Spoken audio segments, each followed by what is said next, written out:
Welcome to the Realizations Podcast. I'm Andrea Gordon, your host, and I'm excited to explore the world of real estate with you. In a world where perceptions often overshadow reality, Realizations seeks to redefine what it means to be a realtor. Join me as we peel back the layers of the industry, uncovering inspiring stories and celebrating the good in real estate. Whether you're a homeowner, a fellow realtor, or simply curious, this podcast is for you. Welcome to Realizations, where perceptions meet reality. Let's dive right in.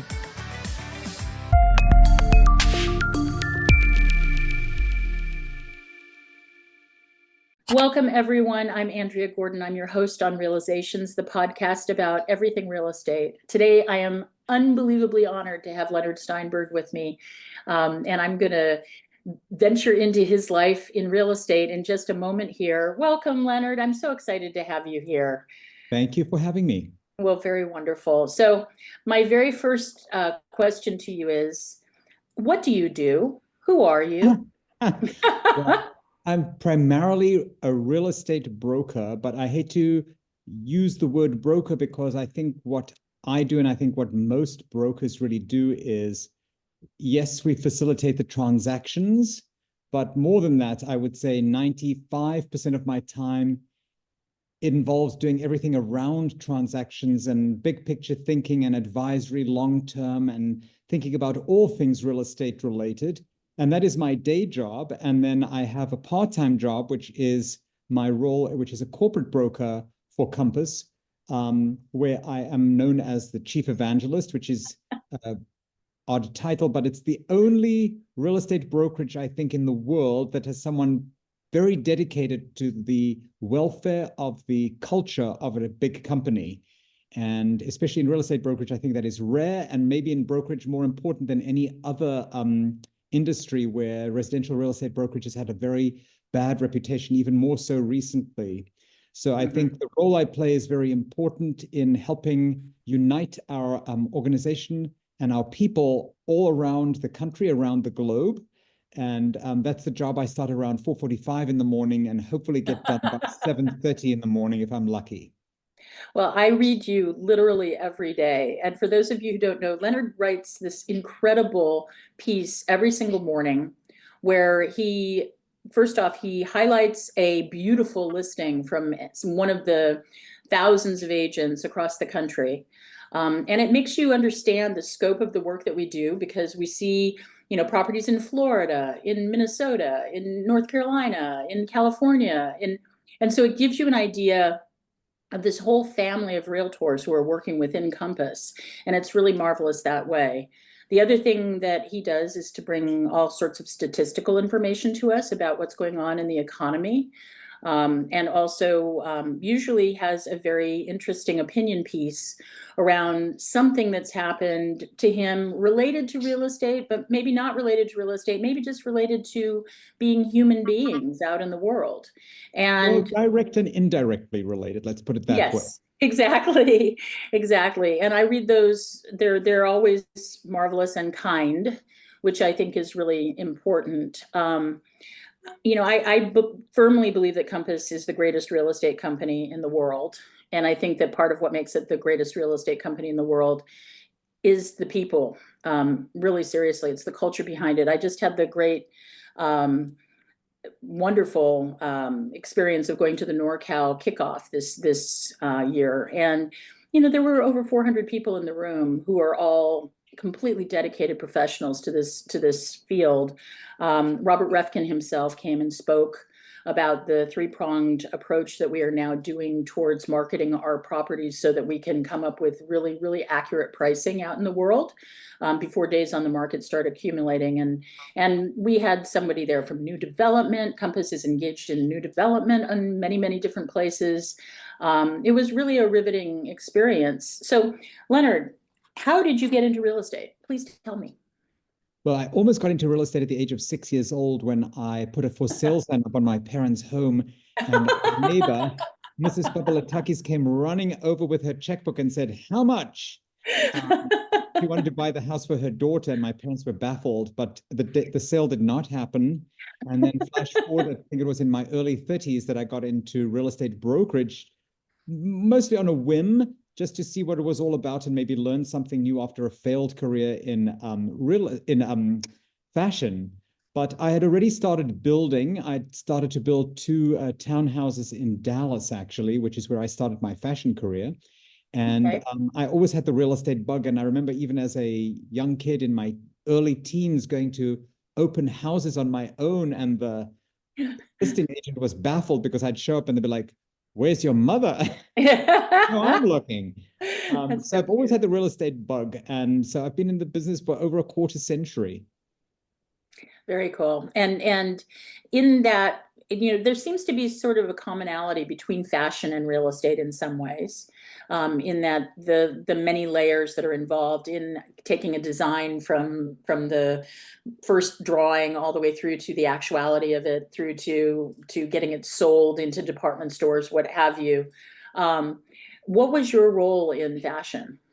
I was a designer actually, but I learned the hard way, especially when I owned my own company, that you have to be in front of your clients. You have to know who they are. You have to understand what they want, what they like, what they dislike. And I was thrust into the foreground to, you know, be a big part of sales. So I became very much integrally involved in sales. I also had to run the company or help run the company Hmm. because I was an owner, and it was an incredible learning experience for me. I did grow up in a family, of course, where my dad owned a business, so our dining table was more like a conference table. And I learned a lot there reluctantly, but I've always felt that fashion and real estate are unique in that they do combine art and commerce. There's a Exactly. creative side to it, and then there's a business side to it. And I was good at mathematics and I was good at art, and it seems to have worked well in real estate.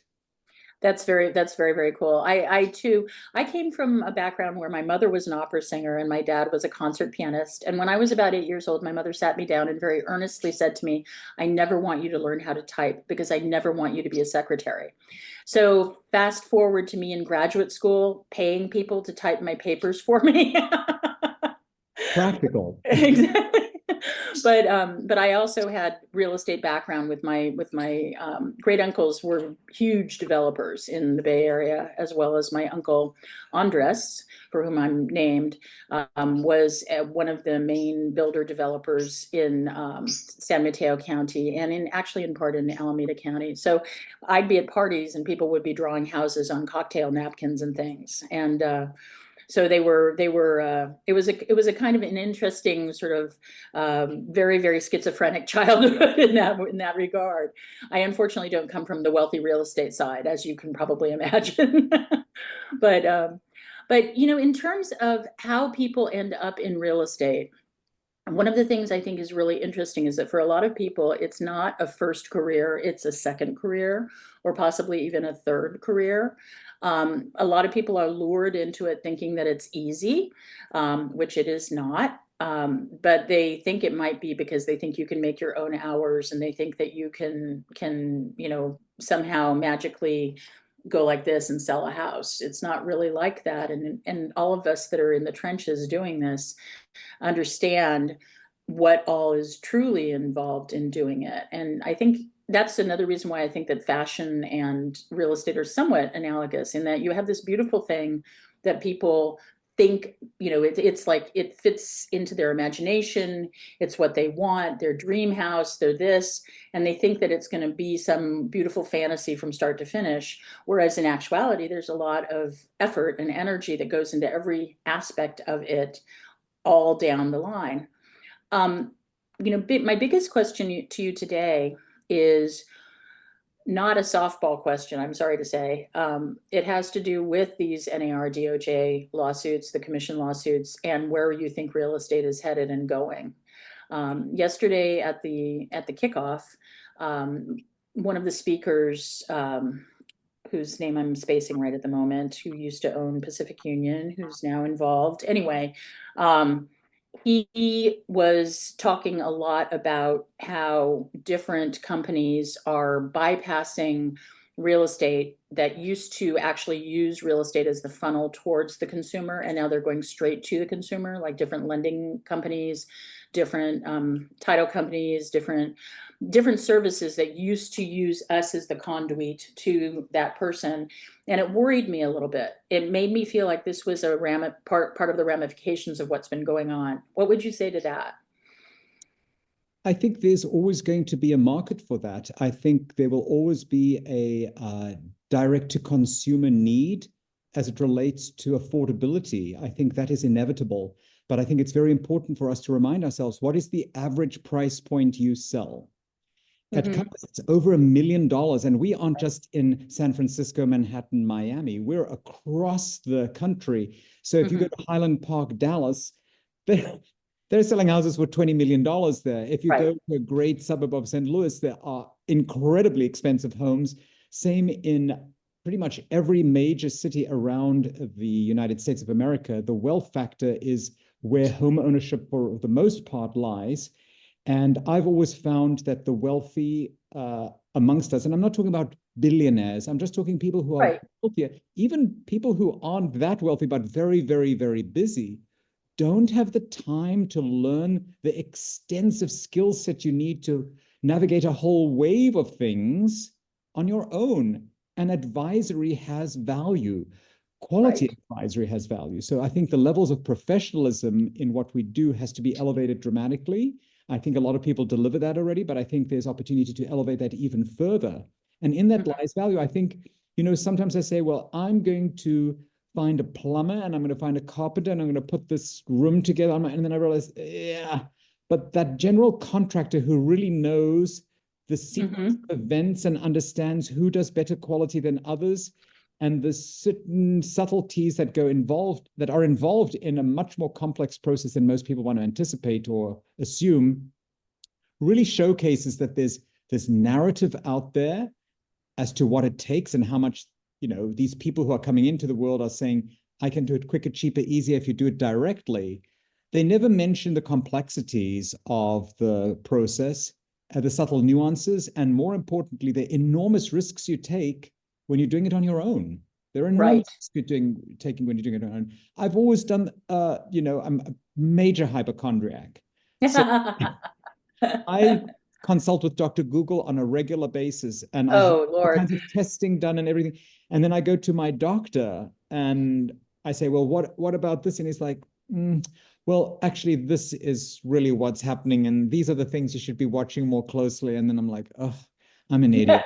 And it really speaks to the tremendous value in time savings, not to mention stress savings, when you work with a professional who truly understands the entire picture. And I find that there are going to be systems that might be able to address certain components of that, but like a fragmented ecostructure of a tech platform, that doesn't function well. It's got to be fully integrated, and you have to have a really deep understanding of a whole host of issues and the ability to navigate unique circumstances that arise and apply unique strategies around addressing those. I don't think, we started out at Compass as a high-tech company, but I've always said from the very get-go that we are a combination of high-tech and high-touch. And high-touch cannot be replaced by any algorithm. It cannot be replaced by AI. Already, there's an AI voice out there that people are recognizing instantly as an AI voice. Yes. And it's human, it's not believable, and everyone's like, I'm not so sure about that. So I think when we work together and collaborate with technology, we have the capacity to deliver a much more elevated experience that's probably more accurate, maybe faster, maybe makes us a bit more relaxed and calm, and that helps the process. But I've always felt that, and I still believe this, that a human that's really good at what they do, professional, educated, insightful, knowledgeable, specific, honest, compassionate, empathetic, and a whole wave of other important adjectives combined with great technology is in the best interest of the consumer. The technology alone is not in the best interest of the consumer. In fact, absolutely not. We have seen enough evidence that technology alone in the hands of bad people can produce bad results, or results that are in the best interest of those selling the technology, not the ones using it. So I think Right. it implies tremendous long-term value in the human aspect of real estate brokerage. Right. I mean, and also whenever the economy goes, belly up, um, going back to basics is absolutely important. I find, I've been now, this is my 27th year in real estate, and I've been through several downturns. And what gets you out of them is just the hard work of doing the basics. It's not going to be the next new little tech thing where you press a button. It's not going to be some new CRM, whatever. It's not going to be any of that. It's going to be you actually connecting with your clients and making sure that they're taken care of so that they feel like it's worth it to refer you to other people, frankly. Well, I think the key thing people need to be reminded of, which is in opposite to the narrative out there, was the narrative only speaks to the moving parts of a transaction. Mm-hmm. What they never speak to is the emotional aspect of real estate is enormous. It is akin to death and divorce. It is Right. that important. And the reason I know that for a fact is not because I'm looking at an AI search or a Google search to understand that. Right. I'm speaking from personal experience. I am a real estate professional with tremendous years of experience in this. And even when I transact or think about real estate, emotion comes into that. And those are the moments where you need someone to help you navigate and stay focused on the mission at hand, to be insightful with real-time insights, not the kind of data that is inputted into the world that can be extrapolated 3 to 4 months later or even a month later. Right. Real-time insights and data are the ones that provide real value to the consumer. The delayed data is very dangerous. Delayed Right. data is not helpful to someone who wants to make educated choices. Correct. And generally speaking, any of your normal news sources are going to be very behind the times in terms of what is actually going on in real estate. Yeah, it's And funny. often those AI, sources, often those media sources are writing stories or doing segments that are based on a narrative that has been provided to them that may or may not be unbiased, that may have a slant of sorts to sell a product they may be quietly promoting in the background. oh, So I think there's absolutely. so many aspects about general media that one has to be, I always say trust but verify. And I think if Exactly. you have someone in your camp who is on your team, your real estate agent, who's doing that verification for you, that allows you to make the money necessary to buy these expensive homes. Right, A lot of money. exactly. And also, you cannot trust that there is not an agenda behind what media puts out. Absolutely.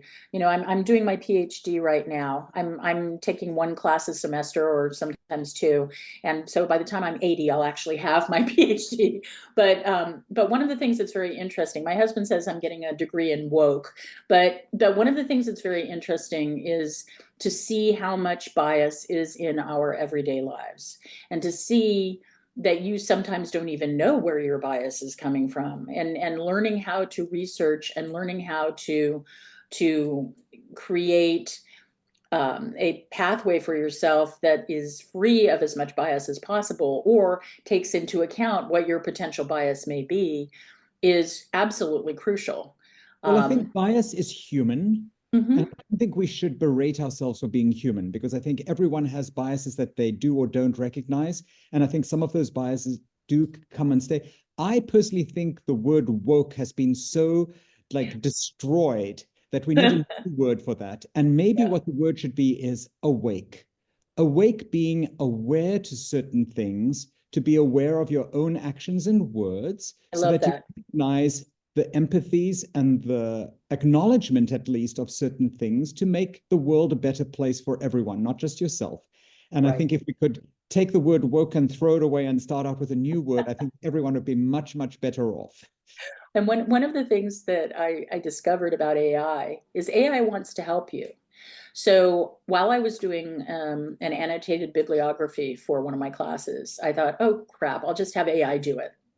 Okay, AI sent me out this incredibly beautiful annotated bibliography, all of the proper citations, everything. And then I started looking up what it had sent me. None of them existed. it made up 100% of them. That is And the whole thing. If we do yeah, not have fact checking in our world on everything from exactly. everyone, we are in deep, deep trouble.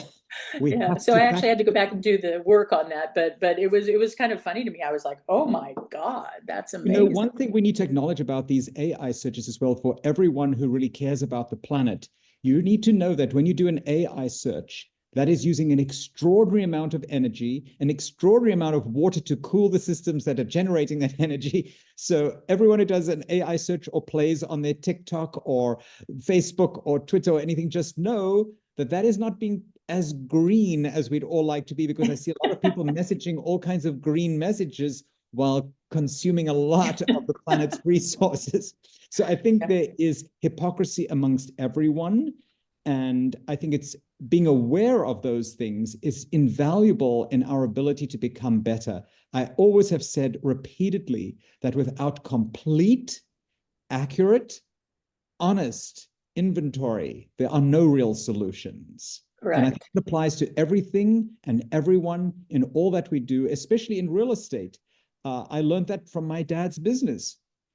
Twice a year, they did full 100% inventory.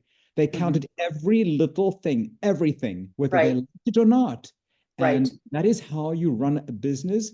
That is how we should run our lives. Right. Accurate inventory is invaluable in forging effective strategies and solutions. That's a beautiful thought. And to take it to the personal, to do a personal inventory. I think we all do that a little bit every year at New Year's. And In then by terms January 10th, um, so in terms of you and Compass and your role there, you still run a group of agents, correct? How many people are involved with the work that you do? there are 14 agents on my team, but the core team is just 5 people. Mhm. And I have this incredible group of people. We are just this well-oiled machine. It's like when you meet a couple who've been married for 60 years and one completes the sentences of the other. Right. We really are like that. So we have these text exchanges all throughout the day, but we literally are tuned into one another on a 24-hour basis. It's really remarkable. And then I have under the umbrella of my team, I have a core group of another group of agents who are semi-independent, but under the umbrella, they get all the benefits of being in my team and the unique marketing methods and systems we have in place that have value to them. I Mhm. call on them when I might need their help. They call on me all the time when they need some help from me. So it's a very, tit for tat, Synergistic. collaborative and synergistic experience. But we aren't one of those people who sits down with 14 people and says, you do this, you do that, you do that, you do this, you do this. And Mhm. I'm a control freak, so I'm actively involved in pretty much everything, which Mhm. shocks my clients because obviously my competitors will also, oh, Mhm. he's just so busy doing all sorts of things for Compass. He has no time for you. Oh yeah, You're I know, I know. armed out to XYZ. And the exact opposite is true. I'm very, very involved. But I always look to my core team with one specific criteria. Am I comfortable sending them in my stead? Right. And if I'm not, I can't work with them. But Right. I'm really comfortable with any of them going in my place for anything. Right. And my clients know these people well enough to trust them. And Mhm. more importantly, not only trust them, but know that the quality of the service and professional advice they will give is on par with what I do. So we're very, very aligned and tuned in. Very cool. So how often do you meet as a group? Do you have Twice a lots of week, meetings? twice a week, we have meetings. Mhm. Uh, and it's very unusual, by the way, in that I am an agent who also has a corporate role. So I can provide real-time insights and knowledge about what's happening in the market in real time to the executive suite. So I will speak to Robert and email back and forth every now and then. I will, evaluate some company messaging every now and then to see that it's tuned into what's really going on. That's pretty unique to a large corporation. I mean, we're a big, big company right now, and yet there is this element of small that we've tried to retain consistently. And I think it's so important because that is what keeps you agile. That is what Mhm. keeps you innovating and Mhm. hopefully keeps us from ever becoming arrogant. I've always said we're not number one, our clients are. Very cool. That's very, very cool. Yeah, Rob, you guys are amazing. I mean, Robert is so tuned into everyone. I mean, he calls me. Um, you How know, does he how I does he don't, find the I time? don't, I I don't don't know know how he how he finds does the it. time. One of the things that cracked me up, in Men News, which is kind of like the trade, I don't know what you would call it, paper for real estate. There was an article that was really a little bit derogatory about something that was going on because people were Compass bashing for a long time. Um, and I responded really vociferously at around, I want to say 12 o'clock my time, because I was like, I couldn't sleep. So I was just doom scrolling through that. And I wrote this, sort of impassioned thing about Compass and Robert and how amazing it is. And he freaking emailed me. It had to have been 3 o'clock his time. His Like eyes a and ears are nanosecond. everywhere. And they're like, I think he does a 48-hour day in 24 hours, but he hasn't shared that secret yet. It's the I talked to him one time in Napa when he had been on a red eye from Hawaii to this thing in Napa and then was going down to, I don't know, Colorado or something. And I said, do you ever get tired? And he said, yeah, I do sometimes. So I thought that was, clearly he's not superhuman. He's just almost superhuman. I think pretty close. But I think what's great about Robert is, and I think you've kind of hit it on the nail there, is Robert listens. Oh, And he big just time. doesn't listen to one or two people who tell him what he wants to hear. He wants to listen to people who tell him maybe what he doesn't like hearing, but needs to hear. That's very, Mhm. very meaningful. But you bring up a very important subject. We as a company were beaten up by the press relentlessly. And in some ways, we deserved it because we were a major disruptor. And I think we did upset the apple cart a lot. But I think a Mhm. lot of it was extremely unfair. Um, Mhm. and yet, I felt it was very necessary to hear that because when you hear all of that, you have the ability to not react to it, but act on it. And I think it taught us a lesson that we learned last year as an entire profession is that if you do not message exactly who you are very clearly to the world, they will decide what that message is and message it on your behalf. So you better get out there and message it. And we allowed Exactly. last year a group of people in a courtroom to define who we are. I think a lot of them very innocently were not awake to the reality of who we are because of a very warped perception they learn about agents from reality television, which they've lived with Exactly. for over a decade. So if that is the only true exposure you have to what Correct. agents are and do, that's a very warped perspective. And it looks really quick and simple and easy and looks grossly overpaid. So, Yes. And if you are looking at a screen and below it's listing, this is the commission this agent will earn by showing this apartment before they've even walked in the door, right. that would make me angry as a consumer. And if I was a juror and Hmm. a series of lawyers came to tell me this group of people are grossly overpaid and they underworked and blah, blah, blah, I'd be like, yeah, I believe that. I Well, saw. I'll give you some statistics. 69% of realtors are women. That leaves roughly 30% that are men. And they, Of, you know what, of, they have an equal chance at major success in a profession unlike most other professions. and of Who that needs 30 this of profession? that 30% who are men, 50% are people of color. So I want to point out that in these lawsuits that have occurred, who is getting really, really hurt when they're reaching after the low-hanging fruit of our 2.5 or 3% commission are women and people of color for the most part. Less than 9% of the executive offices of real estate are held by women. Just want to point that out. To me, what's going on is hitting people hard who don't deserve it and who probably really need that money. The average realtor in the United States does not make big money. The average realtor in the United States makes less than $40,000 a year. Before Year. expenses. Yes. Yes. And even somebody like me, who sells 60 to 80 million dollars annually on my own, my expenses are through the roof because I'm paying for photography, videography, staging often for, it's not what people think. And none of that has ever been communicated to people properly. And oh, by the way, That's our fault. That is our fault. it absolutely is. Because you know what? When we message sold in 2 days for open ask, but we don't message included in that what it took to make that happen, we have ourselves to blame. What I do on my just sold cards is I tell the story of the sale every single time. And sometimes I'm like, hi neighbors, I know you've been wondering what's been going on with this property because it's been on the market for 5 months. And you've seen it open every single weekend, Saturday and Sunday. Well, this is what happened, and this is how it happened. And these were the numbers of offers that we got that didn't go through. And this, I do that because I think it's important for people to understand what is actually involved. I do it in a nice way and not in a way that could create liability or anything like that. But I do tell those stories because I think those stories need to be heard. The lawyers who were adjudicating the lawsuits for all these people, first off, the people that have brought the majority of the commission lawsuits are incredibly well-heeled, very wealthy people who probably are not hurt very much by the commission issue in the first place.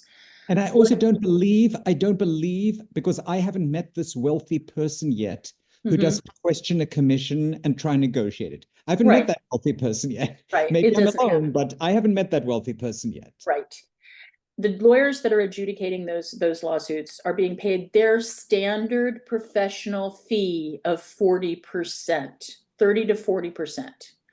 So on these billion-dollar lawsuits that occurred, that's what they were receiving. And they were allowed to use the word standard professional fee. Look, I'm all for lawyers earning a fortune if they are fighting for a cause that has absolute legitimacy, that is abuse of power or whatever it might be. But here we have a set of jurors whose impression of agents is a false impression that was promoted aggressively. And I also think that's unfair to the hundreds of thousands of agents who are very professional, who do and have discussed commissions at every single meeting with a seller and a buyer. Right. And the fact that that represents so many different people's income, because let's face it, this has impacted the wealth of a wave of operations and companies that are part of our lifeblood. So it has been an enormous price to pay unfairly. I'm shocked at the incapacity of the attorneys representing our horrifying. It's horrifying. It's painful to me. It makes me want to get a law degree, but I'm too stupid. You're not stupid at all. You're looking at something with a clear-eyed sense of reality. And it just NAR let us down. I really feel that strongly. I know I'm not supposed to say that, but I am. That's my assessment. It did let us down. And I think the worse than that, I think we let ourselves down because number one, if we thought that this was an issue or could become an issue, we should have self-regulated. And I also am disappointed in the government in that why not file a complaint with the government and say this needs to be addressed? They have 1,000 laws for 1 million other things. Why not this year? And just impose a law that ultimately is coming through anyway. Did it require billions of dollars worth of lawsuits that enriched a very small group of people? Exactly.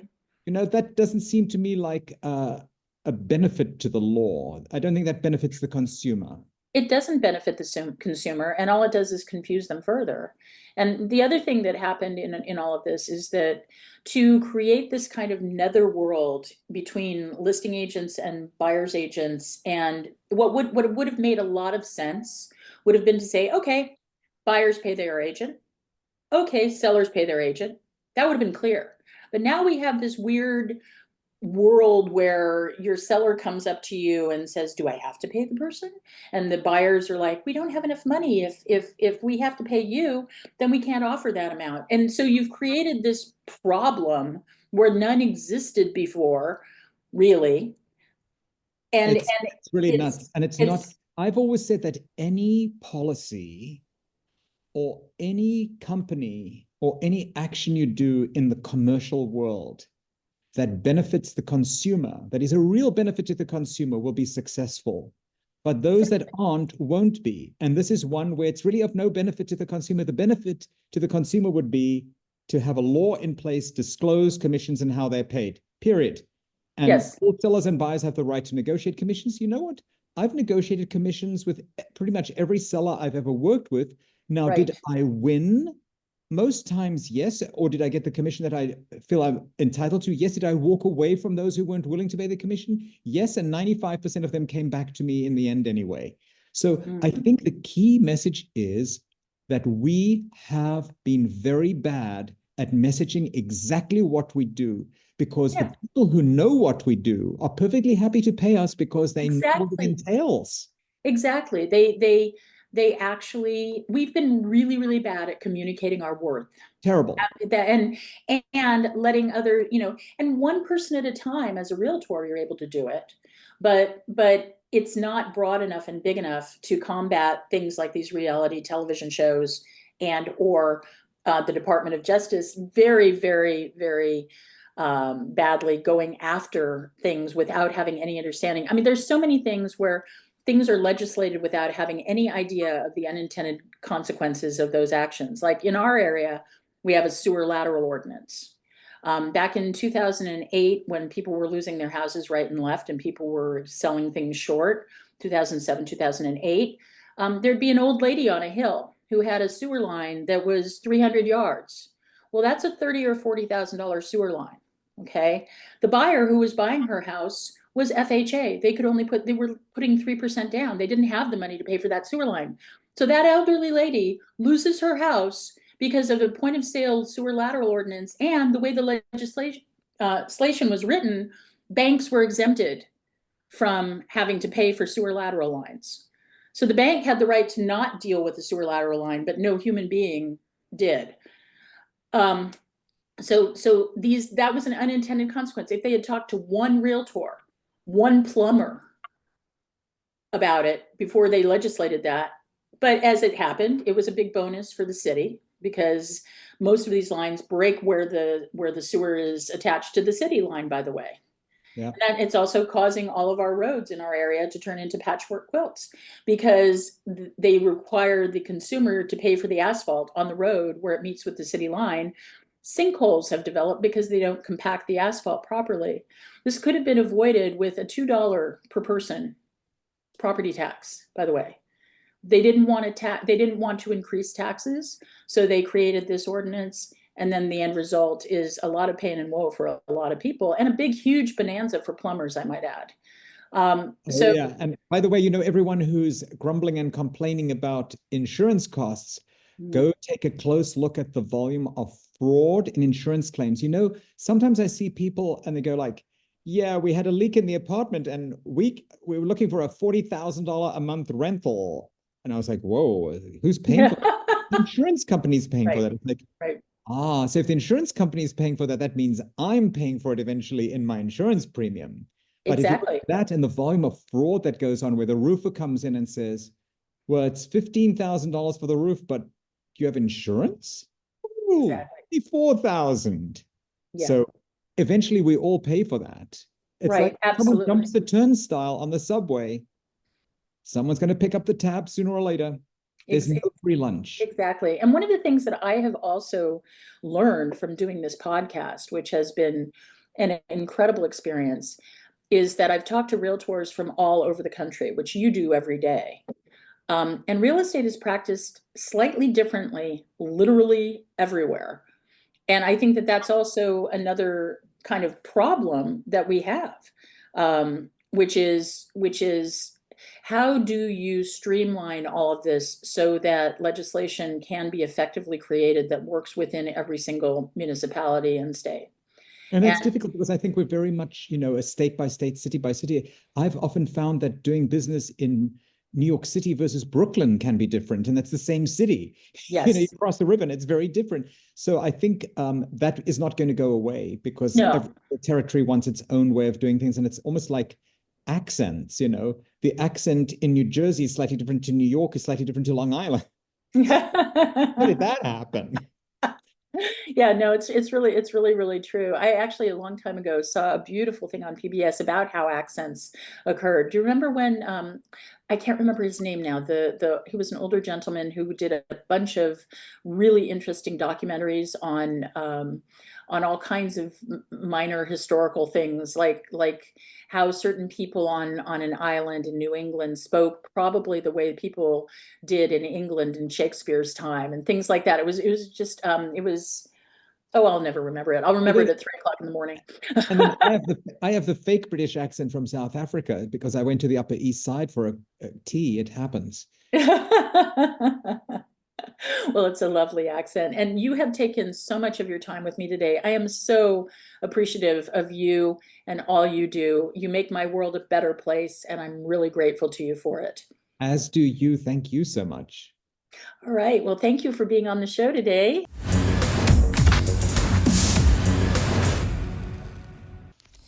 Thank you for joining me on this episode of the Realizations Podcast.